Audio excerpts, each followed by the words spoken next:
What the fuck is up, motherfuckos and motherfuckettes? This is Crazy McCormick here on Juggalo a Day. Now, I do have to apologize.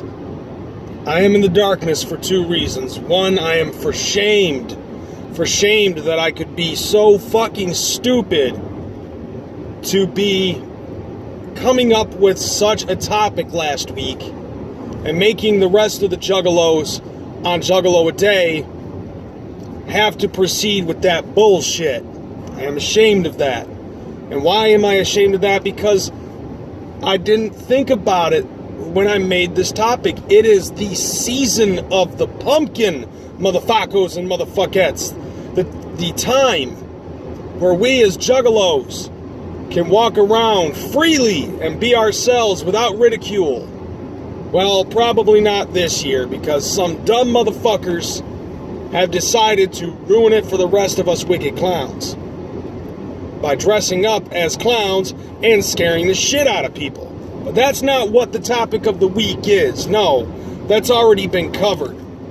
So I'm not going to be talking about these clown sightings, despite the fact that they've been everywhere. I'm going to talk about the second reason why I'm in the darkness, and that is because that is when spirits of the Dark Carnival, spirits of Shangri-La, spirits of Hell's Pit tend to lurk.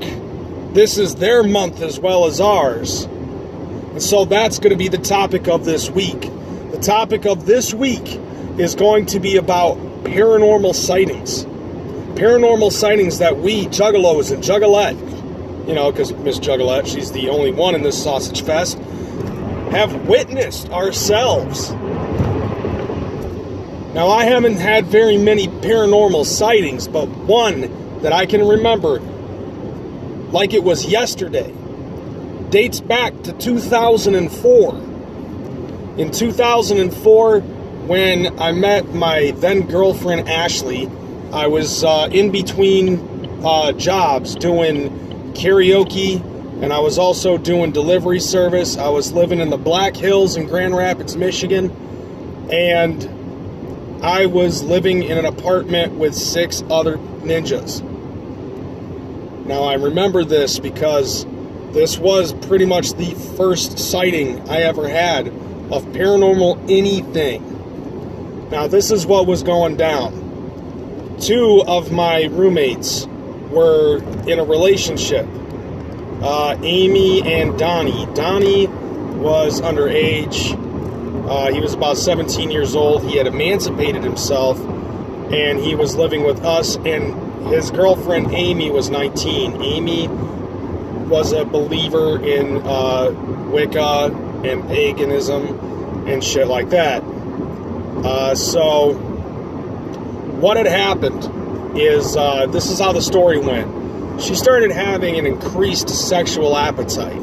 So her and Donnie were fucking like 2-3 times a day, and then it got to 3-4 times a day, and followed up by 4-5 times a day.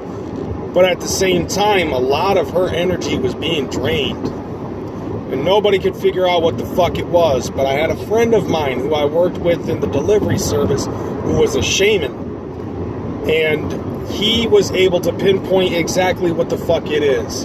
It was basically an incubus. An incubus is rather somewhat similar to a succubus, but for women. An incubus is a male demon, and it was basically killing my friend Amy. So, what to do? Well, this is what happened. I talked to my homie, who was a shaman. He ended up explaining what it was exactly that was going on and what exactly that it was. The idea of an incubus is to give sexual energy to a female to increase her sexual appetite. When that sexual release is given, it takes back not only the energy that it gives the woman, but it also takes more. And basically, it gets to a point where it takes the person's life force and could eventually kill her. Now, we had actually Like, there would be situations where we would be taking pictures and things of that nature of different areas in the house where shadows would be bigger than what they would normally supposed to be. Shadows of, say, the couch or things like that. And then you would take another picture like 10 seconds later and the lighting would be no different, but the shadow would be a regular size. So that's where the incubus was hiding, according to what these people had said. Now, this is where the real fucked up shit came into play. After about a day or two, my shaman friend Caleb ended up figuring out what it is that we needed to do. Light white sage and circle it around every possible affected area in the house.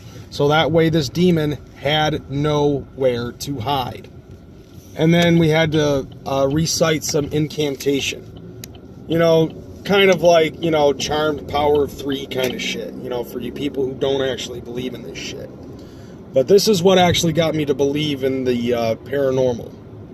And it also, at the same time, also started raising my questions of my faith. What had happened was we ended up lighting this white sage all around every room in the house. Every single room. And then we get to the basement, and there's 3 of us. Me, my friend Amy, and our homie Stretch, which I can't remember what his real name is. What had happened is we started reciting this shit, and apparently there was one little spot that we missed, which was the stairway, which is where we were standing. And what had happened was, right before we were able to finish our little chant, Stretch was wearing his glasses, and they just flew off his fucking face and hit me in the chest. Just flat out. Just flew right the fuck off of his face and hit me in the chest. And then he got pushed back by something.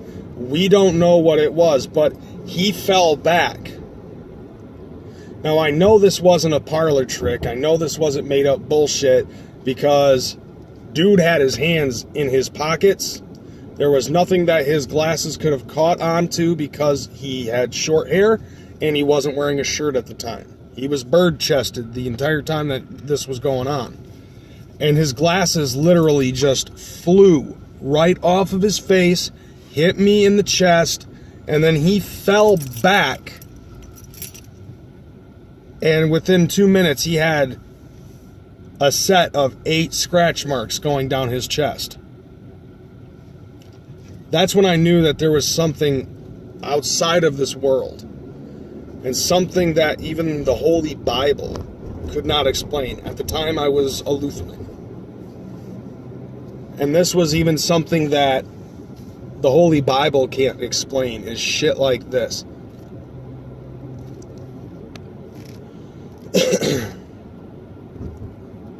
And that was actually the first time I ever saw anything paranormal-wise. Shortly after all of that was done, my homie Amy's sexual appetite returned back to normal. Went back down to 0 to 1 times a day. And, yeah, that's basically the first time and the most realest time I've ever seen anything paranormal. Now, I could probably talk about some other things, but that is the one paranormal story that I have acquired. And that's all I have for you now. Tune in tomorrow. Nick's out for Harambe. So, see you later, motherfuckers.